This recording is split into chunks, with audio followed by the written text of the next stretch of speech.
Hello दोस्तों। तो देखिए, आज हम केमिस्ट्री के एक जनरल से टॉपिक ऑक्सीडेशन स्टेट या ऑक्सीकरण संख्या के बारे में बात करने वाले हैं। ठीक है, बहुत ही आसान है, मगर हम इसको जनरल बेसिक से लेते हुए डीप तक चलेंगे। अगर इस क्लास को आप पूरा देख लेते हो तो शायद ही इसके बाद आपको ऑक्सीडेशन स्टेट में कोई प्रॉब्लम आए। ठीक है, तो आइए हम बात करते हैं। सबसे पहले हम डेफिनेशन देख लेते हैं क्या होता है। तो सीधी सी डेफिनेशन है आवेश। परमाणु के ऊपर जो भी आवेश होता है उसी को हम ऑक्सीकरण अंक या ऑक्सीकरण संख्या कहते हैं, चार्ज ऑन एटम। ठीक है, ज़्यादा हमको परिभाषा में इतना वो फोकस करने का जरूरत नहीं है। आपको इतना बताना चाहिए कि आवेश जो भी, जैसे आपका सोडियम पे +1 है, तो ये जो +1 है वही क्या आपका ऑक्सीडेशन स्टेट। ये प्रत्यक्ष या परोक्ष जो लिखा है इसका मतलब बता दूं। जैसे यहाँ पे प्रत्यक्ष दिया हुआ है कि Na+1 है, लेकिन हम जब NaOH लिखते हैं, सोडियम हाइड्रोक्साइड, तब आपको पता है कि Na+1 और OH-1 इन दोनों क्या क्रॉस मल्टीप्लिकेशन से NaOH बन गया। तो ये परोक्ष रूप में आपको दिख नहीं रहा है, लेकिन Na पर चार्ज अवेलेबल है। ओके, तो ये प्रत्यक्ष और परोक्ष का मीन समझ गए होंगे आप लोग। अब देखिए रूल्स, ये कुछ रूल्स हैं। इसके बाद आप इन रूल्स को अच्छे से देखने के बाद में आपको ऑक्सीडेशन स्टेट के बारे में शायद ही कोई प्रॉब्लम रह जाए। देखिए, सबसे पहला रूल, चार धातुएं। फर्स्ट वर्ग वाली आपकी वो जो आपका फर्स्ट ब्लॉक है, हालिना के रक्कसफर वाला, hydrogen, lithium, sodium, potassium, rubidium और सीजियम, फ्रांसियम, इन सब का ऑक्सीडेशन स्टेट कितना होता है? +1। ठीक है, आप जानते ही। क्षारीय मृदा धातु, बेमक का सरबार, बेरिलियम, मैग्नीशियम, कैल्शियम, बताने की जरूरत नहीं, आप जानते हैं इनके बारे में। वर्ग 2 वाला कह रहा हूं मैं, इनका +2। तो ये +1 और +2, यहां तक तो आपको पता था। देखिए नेक्स्ट पे आप थोड़ा ध्यान देना, फ्री एलिमेंट बोल रहा हूं। ऑक्सीडेशन स्टेट यानी ऑक्सीकरण संख्या मुक्त अवस्था में जितने भी उपस्थित होते हैं, मुक्त अवस्था, फ्री स्टेट की बात कर रहा हूं, मुक्त अवस्था में उपस्थित तत्व या परमाणु की ऑक्सीकरण संख्या ऑलवेज कितनी होती है? 0। देखिए मुक्त अवस्था का मतलब, देखिए सोडियम अकेला है, किसी से कोई मतलब नहीं, किसी से कोई बॉन्ड नहीं बना रहा, अकेला मुक्त अवस्था में, ऑक्सीडेशन स्टेट 0। लेड अकेला पड़ा हुआ है, 0। और भी ले लो आप लोग, जैसे सल्फर ले लो, 0। कार्बन ले लो, 0। तो ये जो अकेले तत्व हैं मुक्त अवस्था में, उनका तो 0। और ये ले लो आप, जैसे हाइड्रोजन, यहाँ पे देखिए H और H अपने ही तत्व के साथ में बंध बना रहा है, तब भी वो मुक्त अवस्था में होगा, 0। O2 O double bond O, तब भी 0। F2 0। तो ये जो भी हैं, जो या तो सेम परमाणु के साथ में बॉन्ड बना रहे हैं या किसी के साथ कोई बॉन्ड नहीं बना रहे, अकेले हैं, मुक्त अवस्था में, तो उन सब का क्या हो जाएगा? Oxidation state 0। नेक्स्ट आइए फोर्थ नंबर रूल पे, ऑक्सीडेशन स्टेट ऑफ एलॉय। देखिए एलॉय होता है आपका मिश्र धातु। जितने मिश्र धातुएं हैं जो धातुओं के मिक्सचर से बनती हैं, उनका हमेशा कितना होता है? ऑलवेज 0 ऑक्सीडेशन स्टेट होता है। जैसे आप जिंक अमलगम बोलते हैं तो जिंक का 0, Hg पारे का भी 0, मरकरी आपका, सोडियम 0 सोडियम अमलगम में, और ये भी 0।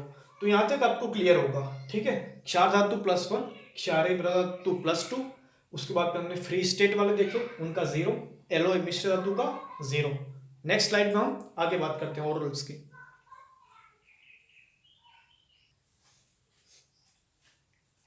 देखिए पांचवें रूल्स की हम बात करते हैं, फिफ्थ नंबर रूल का, oxidation state of element in allotropes. अपर रूप बोलते हैं एलोट्रोप्स को हम, एलोट्रोप्स इज ऑलवेज 0। ठीक है, जितने भी एलोट्रोप्स होते हैं आपके, जितने भी अपर रूप्स होते हैं, उन अपर रूप के अंदर जो भी एटम है, उन सभी एटम का ऑक्सीडेशन स्टेट कितना होगा? 0। जैसे एलोट्रोप्स ऑफ कार्बन, कार्बन के अपर रूप आप जानते हैं, डायमंड, ग्रेफाइट और फुलरिन, हीरा, ग्रेफाइट और फुलरिन, इनमें जितने भी कार्बन प्रेजेंट होते हैं, उन सभी कार्बन का ऑक्सीडेशन स्टेट कितना हो जाएगा? 0। जैसे allotropes of phosphorus, P, red phosphorus, Lal phosphorus और व्हाइट फास्फोरस, इन में जितने भी फास्फोरस होंगे उन सबका ऑक्सीडेशन नंबर कितना हो जाएगा? 0। तो एलोट्रोप्स, और इससे पहले हमने एलॉय देखा, मिश्र धातु और अपर रूप, इन सबका क्या होता है? ऑलवेज 0। देखिए हाइड्रोजन की हम बात करते हैं, तो हाइड्रोजन जब भी मेटल्स के साथ होता है, मेटल्स यानी आपको पता है यही वाले आपके क्षारीय धातु और क्षारीय मृदा धातु, हालिना के रक्कसफर ये वाले आपके बेमक्का सरबारा, ठीक। इनके साथ में जब भी होगा हाइड्रोजन, हाइड्रोजन के साथ में हाइड्रोजन तो क्या लगाएगा, जैसे ही इनके साथ में हाइड्रोजन होगा तब उस पर चार्ज कितना होगा, -1।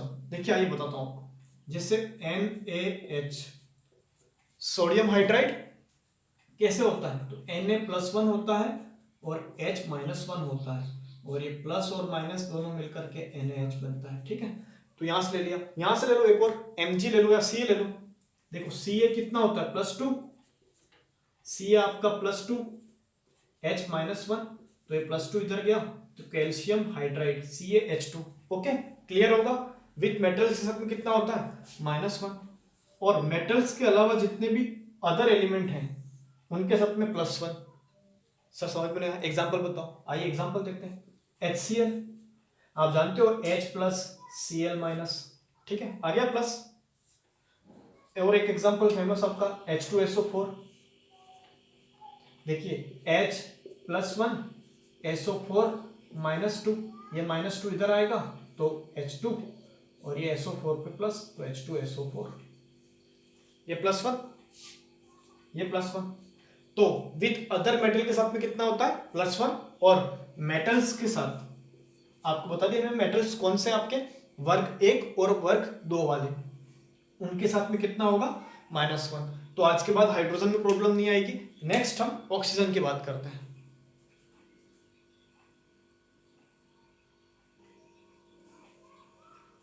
देखिए 7वें रूल्स की बात करते हैं हम ऑक्सीजन के बारे में, ठीक है। Oxidation state of oxygen, generally आप लोगों को पता है ऑक्सीजन पे -2 होता है, O-2, यही हम लिखते हैं अक्सर हमारे यूज में, O-2 चार्ज आता है। लेकिन इन परोक्साइड, ठीक है, परोक्साइड आपका होता है O2-2, इसको बोलते हैं परोक्साइड।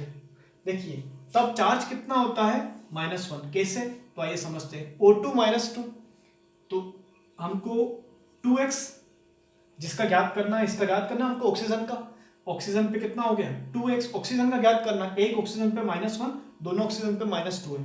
देखिए इज इक्वल टू -2, ऊपर जो चार्ज होगा उसको हम बराबर के उधर लिखेंगे, तो x बराबर -2 ओपन 2, 2 से 2 कैंसिल हुआ तो -1, ठीक है।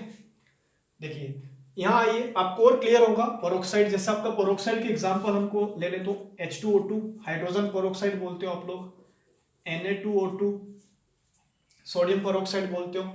इन सुपर ऑक्साइड, अब सुपर ऑक्साइड पे एक ऑक्सीजन पे हाफ होता है, तो दो ऑक्सीजन पे कितना हो गया, -1, हाफ और हाफ -1।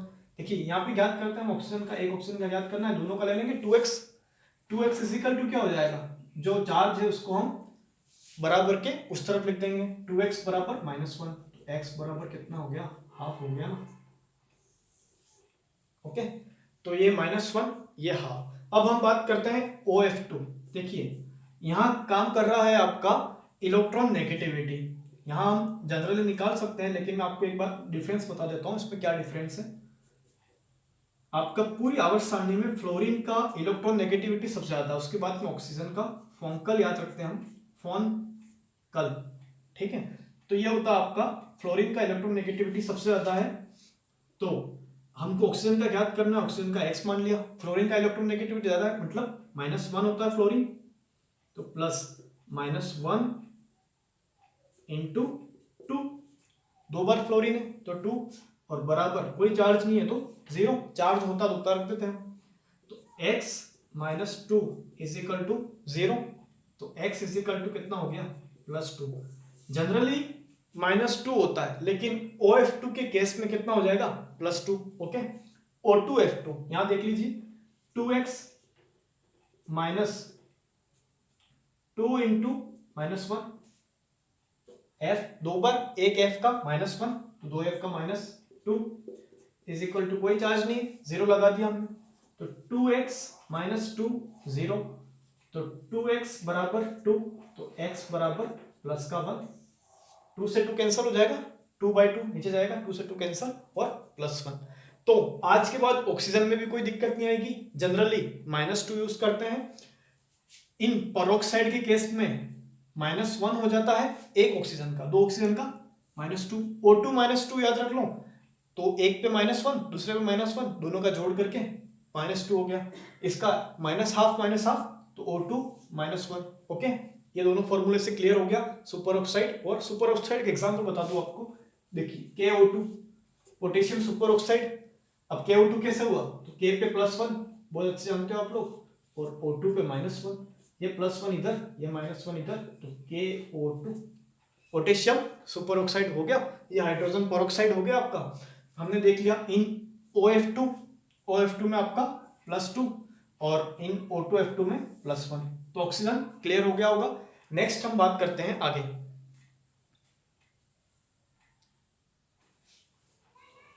देखिए आपने हाइड्रोजन और ऑक्सीजन के बारे में बात कर ली, अब हम बात कर लेते हैं पी ब्लॉक एलिमेंट के बारे में। देखिए ऑक्सीडेशन स्टेट पी ब्लॉक का N-8 से लगा करके N तक। अब N क्या है, तो N है आपका वैलेंस इलेक्ट्रॉन, जो बाह्यतम कोश में होते हैं वैलेंस इलेक्ट्रॉन। ठीक है, आइए मैं आपको आगे और बताऊंगा वैलेंस इलेक्ट्रॉन क्या होते हैं, संयोजी इलेक्ट्रॉन क्या होते हैं। देखिए ग्रुप 13 का मतलब क्या हो गया आपका, ये वाला इंटर, ये ग्रुप 13 विन्यास लिखिए यहाँ पे। बोरॉन का लिख दो 5 होता है, परमाणु क्रमांक 5 होता है, तो 1s2 2s2 2p1। देखिए बाह्यतम कोश में कितने इलेक्ट्रॉन है, 3, इसमें 3 होंगे, आगे 14 में जाएंगे, ये 13वां है, 13वां वर्ग, आगे 14वें में जाएंगे 4, 5 15वें में जाएंगे 5, फिर आगे जाएंगे हम तो बढ़ते रहेंगे, 13 में 3, 14 में 4, 15 में 5, 16 में 6, 17 में 7, ठीक है, और 18 में लास्ट आपके 8 इलेक्ट्रॉन होंगे। तो हम बात कर रहे हैं पी ब्लॉक के बारे में, इसके ऑक्सीडेशन स्टेट के बारे में। ग्रुप 13 की ऑक्सीडेशन स्टेट होगी, N तो आपको पता चल गया 3 होता है, तो यहाँ 3 रख दीजिए, 3 में से 8 को घटाइए, -5 आ गया आपका, और 2 -5 to 3, N इजिकल टू क्या 3, तो -5 to 3।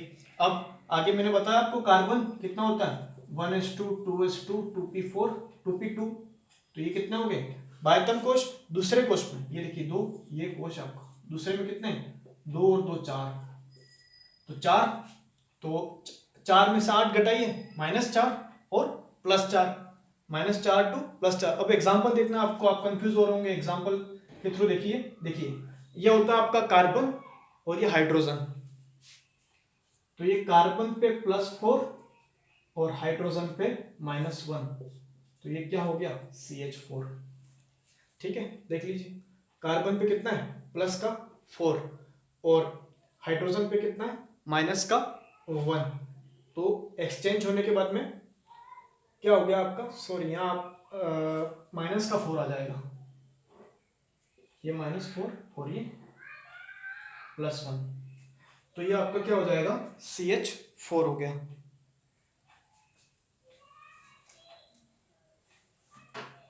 ठीक है, हाँ ये क्लियर है, -4 और +1। नेक्स्ट देख लीजिए आप CO2 के बारे में। देखिए CO2 आपका कार्बन पे +4 हो जाएगा और ऑक्सीजन पे जैसा हाँ कार्बन का X मान लीजिए, प्लस का 2 × -2 यहां से निकाल दीजिए, आपका आवेश 0 है, 0 x -4 = 0, x +4। ओके हो गया, x पे कितना आ जाएगा आपका +4 और -4 to +4, NH3 नाइट्रोजन कितना हो जाएगा -3। आइए यहाँ पे निकालते हैं, H का कितना होता है +1 प्लस x प्लस 2 × 3 × -2, 3 और ऑक्सीजन कितना होता है -2 = 0, कोई चार्ज नहीं है 0, तो x +1 -6 = 0, x +5। देख लीजिए -3 आ गया आपका और +5 हो गया। नेक्स्ट एग्जांपल देखिए, ग्रुप 16 6 वैलेंस इलेक्ट्रॉन, तो 6 -8 -2 और +6, तो ये हो गया -2, यहाँ निकाल लोगे आप H का 2 2 -8 -6, उधर जाएगा +6 हो जाएगा, निकाल लेना आप। HI, H पे +1, I पे -1, तो -1 और IF 7, तो x -7 इज इक्वल टू 0, तो x इज इक्वल टू +7, तो ये आपका +7। तो क्लियर हो गया होगा आपको पी ब्लॉक एलिमेंट के लिए ऑक्सीडेशन स्टेट कैसे निकालते हैं। एक ही रूल याद रखना आपको, n-8 टू n तक होता है। ओके, तो यहां तक क्लियर होगा। नेक्स्ट अब हम बात करते हैं जो बहुत ही इंपॉर्टेंट कॉन्सेप्ट होगा आपका।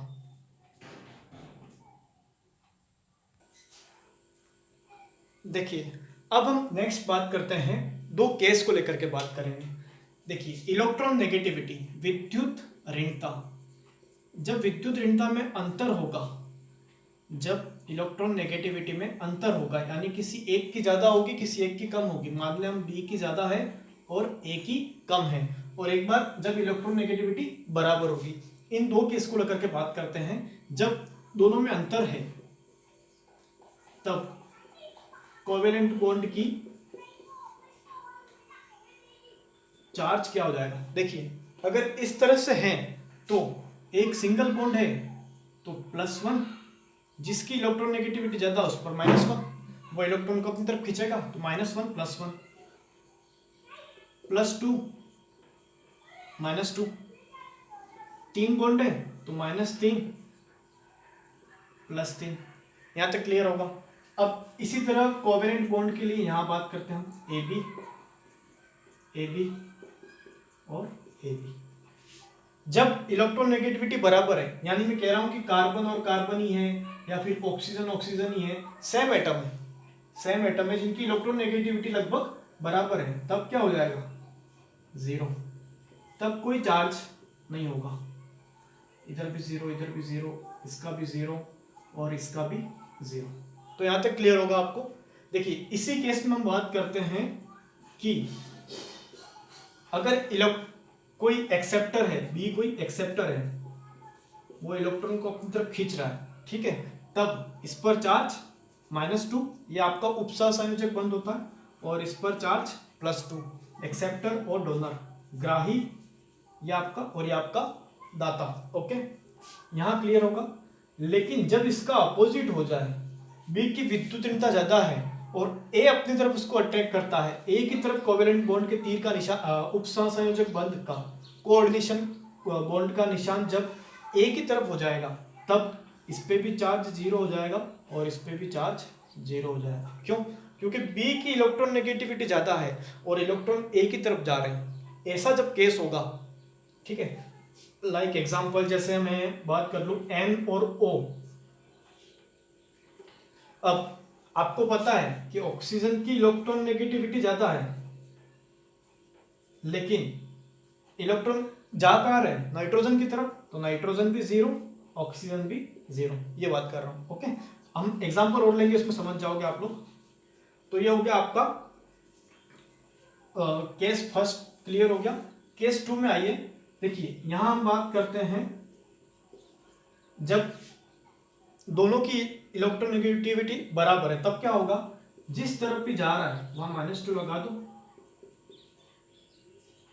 ए की तरफ आ रहा है, ए की तरफ -2 लगा दो, बी की तरफ +2 लगा दो, ठीक है, बराबर है तब कोई दिक्कत नहीं है। केवल आपको ये याद रखना कि कोवेलेंट बॉन्ड में 0 हो जाएगा, कोवेलेंट बॉन्ड में, सहसंयोजक बंध में 0, और जिस तरफ भी जा रहा है वहां पे -2 लगा दो, इलेक्ट्रॉन जिस तरफ जा रहे हैं उस तरफ चार्ज नेगेटिव और उसके अपोजिट साइड में +2। बस ये एक नियम आपको ध्यान रखना है कि इलेक्ट्रॉन नेगेटिविटी में अगर डिफरेंस है और वो इलेक्ट्रॉन उस तरफ जा रहे हैं जिस तरफ इलेक्ट्रॉन नेगेटिविटी कम है, तब आपका 0 चार्ज हो जाएगा। आइए कुछ एग्जांपल से हम समझते हैं, उसके बाद और क्लियर हो जाएगा आपका। तो हमारे पास में जैसे कुछ एग्जांपल हैं। देखिए, सबसे इजी एग्जांपल आपका HBr। अब आपको पता है कि इन दोनों की इलेक्ट्रॉन नेगेटिविटी में डिफरेंस है, ठीक है, दोनों की इलेक्ट्रॉन नेगेटिविटी में डिफरेंस है, Br की ज्यादा है तो Br पे -1, इस पे +1। मैंने बताया था आपको, AB वाला एग्जांपल याद करो, -1 +1। ओके, देखिए हम और आगे एग्जांपल करते हैं, आपको और क्लियर हो जाएगा। ये कार्बन, इस पे 1 हाइड्रोजन, 2 हाइड्रोजन और तीसरा हाइड्रोजन, ये कार्बन पे ऑक्सीजन भी है और एल्डिहाइड ग्रुप आपका। ओके, स्ट्रक्चर को हमने खोल दिया। अब देखिए, ये कार्बन हाइड्रोजन, तो हाइड्रोजन आपका इलेक्ट्रॉन नेगेटिविटी कम है तो +1, इस पे -1, इस पे +1 और इसका -1 और एक और +1 -1, तो इस कार्बन पे कितने हो गए? -3। हाइड्रोजन पे सब पे +1 +1 +1। ओके, अब इस कार्बन की बात करते हैं हम लोग। देखिए ये कार्बन और ये कार्बन दोनों की सेम, मैंने आपको बताया था कि A = जब B हो, दोनों की इलेक्ट्रॉन नेगेटिविटी बराबर है तो 0 0 हो गया, इसका 0 और इधर भी 0। ओके, हाइड्रोजन पे +1, इधर -1। नीचे देखिए ऑक्सीजन की इलेक्ट्रॉन नेगेटिविटी ज्यादा है, जिसकी ज्यादा उधर -2, जिसकी कम है उधर +2। तो +2 -1, दो में से एक गया तो 1, तो +1। इस हाइड्रोजन की -1, सॉरी हाँ +1 हाइड्रोजन की, ऑक्सीजन की -2। तो क्लियर होगा आपको। नेक्स्ट एग्जांपल देखिए और क्लियर हो जाएगा। ऑक्सीजन और ये आपका ऑक्सीजन, ये होता आपका O3। अब दोनों की इलेक्ट्रोनेगेटिविटी सेम है तो इधर भी 0, इधर भी 0। दोनों की इलेक्ट्रोनेगेटिविटी सेम है लेकिन तीर का निशान जिधर उधर -2 और उसके साइड में +2, तो इस ऑक्सीजन का कितना हो गया? 0, इसका +2 और इसका -2। क्लियर होगा आपको। अब और क्लियर हो जाएगा। नेक्स्ट एग्जांपल में हम देखते हैं आपका SO2। ओके, तो ये सल्फर और ऑक्सीजन दोनों की इलेक्ट्रॉन नेगेटिविटी में हम SO2 की जगह H2O ले लेते हैं। H2O ही होता है SO2। थोड़ा एग्जांपल गलत लिख दिया यहाँ पे, इसको छोड़ ही दो या H2O से कर लो। चलो H2O है, S डबल बॉन्ड S और O। वो एग्जांपल थोड़ा गलत हो गया था। देखिए S आपका 0, ये 0, दोनों की इलेक्ट्रोनेगेटिविटी में अंतर है, लेकिन जहां पर आपका जा रहा है तीर का निशान वहां पे लगा दो -2 और +2। इलेक्ट्रोनेगेटिविटी इसी की ज्यादा है, ये वाला केस याद करो, जिसकी इलेक्ट्रोनेगेटिविटी ज्यादा है उस तरफ जा रहा है तो -2 +2। लेकिन अगर इसका अपोजिट होता तो 0 0 हो जाता। ठीक है, वो वाला केस है। तो ये आपका +0, ये +2 और ये -2। यहाँ तक क्लियर होगा। नीचे आ जाइए, नेक्स्ट देखिए CH3 HHH, तो यहाँ तो -3 हो गया, आप जानते हो तीनों H से -1 -1 -1, आगे C से 0 0 हो गया और N, यही है। अब C और N इलेक्ट्रोनेगेटिविटी में डिफरेंस है, N की ज्यादा है, -3 और +3। ओके, क्लियर है। तो इस कार्बन पे कितना हो गया? -3। इस कार्बन पे कितना हो गया? +3। इस नाइट्रोजन पे कितना हो गया? -3। हाइड्रोजन पे -1 और सॉरी +1 +1 और +1। ओके, नेक्स्ट आ जाइए। देखिए ये आपका हाइड्रोजन +1, यह आपका कार्बन -1, कार्बन -1, हाइड्रोजन +1। इन दोनों कार्बन का 0 हो जाएगा, ट्रिपल बॉन्ड से कुछ मतलब नहीं है। बीच में देखिए C और C तो 0। तो क्लियर होंगे एग्जाम्पल। आपको मैंने ट्राई किया बहुत अच्छे से बताने का। अगर वीडियो अच्छा लगा हो तो लाइक कर देना और शेयर भी कर देना अपने दोस्तों में। ओके, मिलते हैं हम नेक्स्ट क्लास में।